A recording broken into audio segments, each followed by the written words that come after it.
For over 60 years, naturally aspirated V8 engines have shaped the world of high-performance cars, especially in America, where they became the soul of legendary muscle cars. There was a time when V8 wasn't a choice. It was the default. Ford, Chevy, Chrysler, Pontiac all joined the power race with raw, thunderous V8s. But hidden among this sea of engines are names almost lost to history. Some were so rare, only a few dozen, or even just a handful, were ever built. Some were designed to dethrone the Hemi, yet never saw public roads. Others broke Nürburgring records, but never made it to any dealership. This video unveils 11 of the rarest naturally aspirated V8 engines ever produced. Each one carries a story of ambition, experimentation, racing regulations, and the conspiracies that buried them. Let's uncover the engines so rare. Even veteran collectors are stunned when they hear their names. Pontiac 347 V8 fuel injected. Back in 1957, when most American cars were still loyal to carburetors, Pontiac shocked the industry by launching one of the first American V8s with a Rochester mechanical fuel injection system in the Bonneville convertible. This wasn't just a technological leap, but a statement.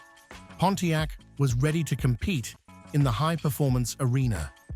The engine was based on the 317 V8 block, but had its stroke increased to 347 cubic inches, giving it more low-end torque. The fuel injection setup delivered quicker throttle response and better fuel efficiency compared to the era's carbs. But due to high cost, only 447 Bonneville convertibles in 1957 were equipped with this FI system, making it the rarest fuel-injected Pontiac engine ever made. There was also the iconic Tri-Power version, featuring 3 synchronized 2-barrel carburetors, a clever replacement for the dual-quad setup of the earlier 317. Though Pontiac didn't widely adopt fuel injection afterward, the 347 V8 FY marked a turning point in American performance thinking. Performance wasn't just about displacement, it was also about how you fed the beast. Ford 427 SOHC Cammer. In 1964, Chrysler shook the racing world by unleashing the 426 HEMI and immediately dominated NASCAR. Ford couldn't sit back. Their answer was the Cammer, the Ford 427 SOHC V8, an engine built to go head-to-head with the Elephant HEMI. Based on the Ford 427 FE side-oiler block, the Cammer was heavily upgraded with hemispherical combustion chambers, a single overhead camshaft, SOHC, driven by a 6-foot timing chain, and shaft-mounted roller rocker arms. The exhaust valves were made of stainless steel and filled with sodium to withstand extreme heat, allowing this engine to rev as high as 8,000 RPM. Designed strictly for racing, the Cammer never made it to production cars. A limited number were fitted in factory experimental vehicles like the Galaxy 500 M Code and the Shelby Cobra 427 SC. However, just before its NASCAR debut, the rules were changed, banning engines not used in mass-produced cars. And just like that, the Cammer was sidelined, destined to remain a legend that never saw the spotlight. Today, the Ford 427 SOHC Cammer is considered one of the most fearsome, naturally aspirated V8s America ever built, even if it never officially hit the streets. Radical SR 8 2.7-liter V8. If you think V8s are only for heavy muscle cars, the Radical SR8 will change your mind. This lightweight British sports car hides one of the smallest naturally aspirated V8 engines ever legally produced, just 2.7 liters in displacement. The insane part? This engine was created by combining 2 Suzuki Hayabusa inline-4 engines already legendary for their high revving power. The result is a super compact V8 that can rev up to an astonishing 10,500 RPM.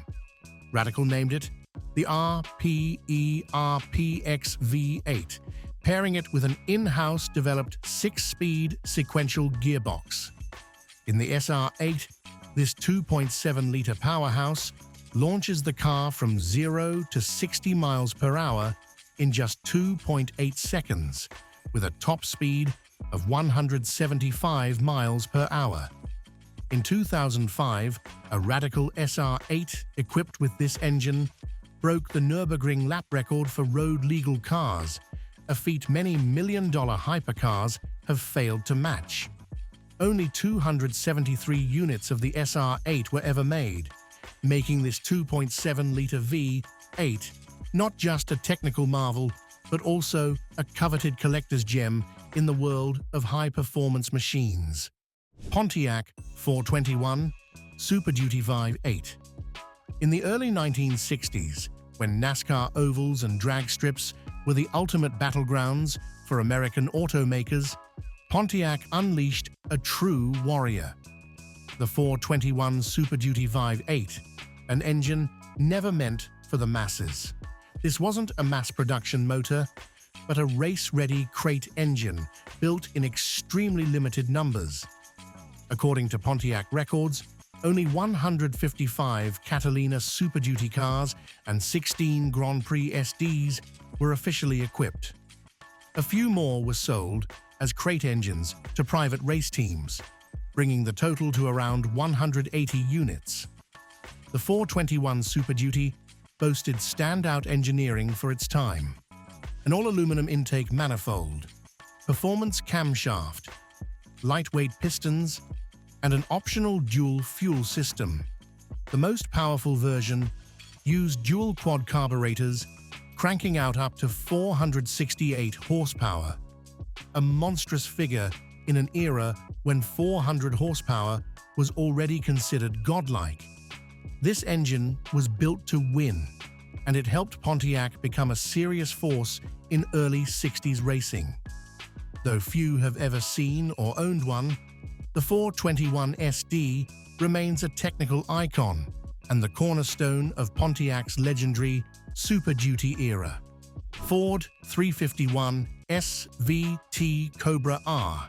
In the mid-1995s, when most Mustangs were little more than budget sporty coupes, Ford flipped the script with an all-out track weapon: the 1995 Mustang SVT Cobra R. And at its heart was an engine no one expected, a 351 Windsor FIV8, straight out of the F-150 Lightning. But Ford didn't just drop it in, they upgraded it heavily, bumped the compression to 9.2 to 1, added a hotter camshaft, a larger throttle body, improved cooling, and pushed output to 300 horsepower and 365 pound-feet of torque. Impressive numbers for a naturally aspirated V8 of the era. Because the engine sat taller than usual, the Cobra R needed a distinctive drag-style raised hood, an instant visual giveaway. Power was sent through a Tremec 35505 speed manual and a 3.27 to 1 rear axle, offering sharp, aggressive performance. Only 250 units of the 1995 Cobra R were made, all stripped of rear seats, air conditioning, and radios, built with a factory racer mindset. It proved that even in the modern malaise era, Ford could still build a no-compromise Mustang when they truly wanted to. Chevrolet 427 L88. Introduced in 1967, the L88 was an extreme upgrade over the standard 427 big block. Chevy gave it a cross-drilled forged crankshaft, forged rods, aluminum pistons, and a staggering 12.5 to 1 compression ratio. The solid lifter camshaft had a lift of 0.584 inches, insane numbers for the time. What's wild is that Chevy rated it at only 430 horsepower, the same as the lesser L72. In reality, dyno tests show the L88 could easily make 560 to 580 horsepower, making it a wolf in Corvette's clothing. Built for the track, L88 cars came without air conditioning, radios, or power steering. They even required 103-octane race fuel, making them unfit for average buyers. In its 3-year run, fewer than 220 L88 Corvettes were built. Today, they're among the most prized collector cars, with top concours examples fetching over $3 million at auction. Ford 427 Top Oiler. Based on the legendary FE block, the Top Oiler version delivered oil first to the camshaft and valve train, then to the crankshaft. This design improved high RPM durability, essential for a race-spec engine. The 427 featured a thick cast-iron block, forged steel crankshaft, and high-performance intake and exhaust components. It was only installed in 100 Thunderbolt units hand-built by Ford as a factory street legal drag car to qualify for NHRA Superstock. To reduce weight, the Thunderbolt used fiberglass doors, hood, and fenders, no passenger bench, and a simplified electrical system. Combined with the Top Oiler engine, it could rocket from 0 to 60 miles per hour in just 4.4 seconds, astonishing for 1964. Though short-lived, the Thunderbolt and its 427 Top Oiler left a permanent mark, not only on Ford's legacy, but on the entire history of American drag racing. Chevrolet 427 ZL1. The ZL1 was essentially a radically upgraded version of the L88, but built entirely out of aluminum, block, heads, pistons, to minimize weight. While Chevy rated it at 430 horsepower, real-world figures push it to 550 to 580 horsepower, especially on high-octane fuel. The ZL1 Camaro wasn't Chevrolet's idea. It came from a dealer, Fred Gibb Chevrolet, who used the central office production order system to request a run of 50 cars. Later, 19 other dealers followed, bringing the total to 69 units. These cars came stripped of air conditioning, radios, and insulation, race-ready in disguise. With lightweight construction, short gearing, and brutal power, it was built to rule the drag strip. Today, a well-preserved ZL1 Camaro can fetch $800,000 to $1 million, making it one of the most valuable muscle cars in American history. Chevrolet 427 Z11. Born in 1963, the Z11 package wasn't advertised to the public. It was built specifically for professional racers, part of Chevy's strategy to camouflage drag cars to meet NHRA rules. Its heart was the 427 Z11, a stroked version of the 409 V8, featuring a special crankshaft, upgraded heads, improved intake, and a compression ratio of 13.5 to 1. The induction system used a two-piece aluminum high-rise intake and dual 4-barrel carburetors, producing up to 430 horsepower and 575 pound-feet of torque. Monstrous numbers for a pre-1964 engine. Weight was trimmed using aluminum hood, fenders, and front bumper. Only 57 units were ever made, each built with a singular goal: win at the drag strip. Today, the Impala Z11 stands as one of the rarest and most powerful Chevrolets ever made, a symbol of an era when American automakers were willing to bend the rules for the sake of speed. Pontiac Ram Air V. Among all the high-performance V8s Pontiac ever developed, the Ram Air V remains both the most mysterious and the most tragic. Designed to be the ultimate weapon, Ram Air V was expected to dethrone the legendary 426 Hemi on the drag strip. Pontiac planned 4 versions of the Ram Air V: a 5.0-liter for the Trans Am to meet SCCA rules, a 6.0-liter for NASCAR, a 6.5-liter for production GTOs and Firebirds, and a 7.0-liter beast for drag racing. Yet only about 25 Ram Air V engines were ever built, mostly the 303 cubic inch version for Trans Am. This was a truly exotic engine.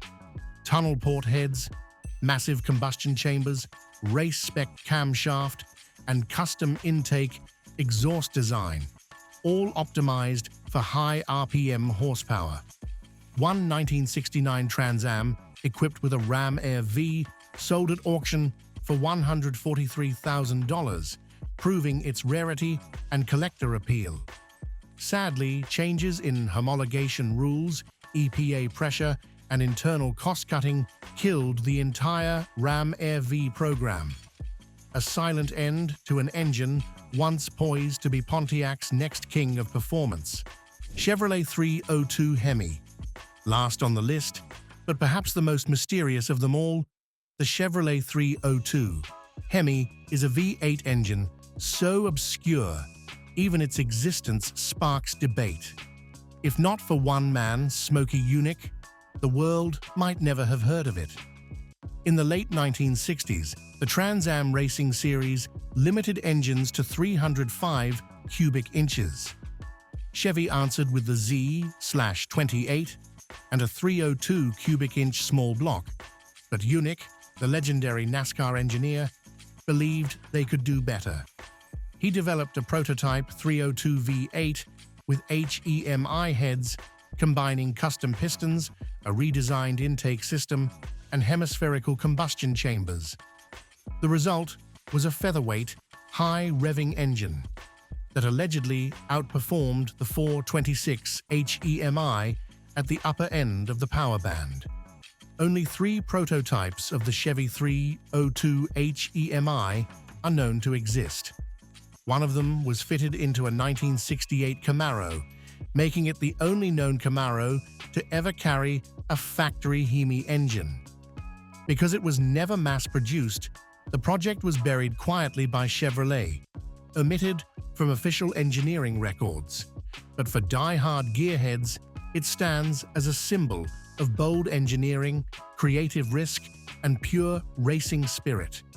From icons like the ZL1, L88, and Cammer to secret prototypes like the Ram Air V and Smokey Yunick's 302 Hemi, these 11 engines represent a time when automakers dared to experiment, push limits, and sometimes build machines the world wasn't ready for. Though many never made it to mass production, their true value lies in bold vision, risk-taking, and irreplaceable engineering legacy. If you could bring one of these engines back to the streets, which would it be and why? Let us know in the comments. Don't forget to like, share this video, and subscribe to explore more forgotten tech stories and the machines that nearly changed American automotive history.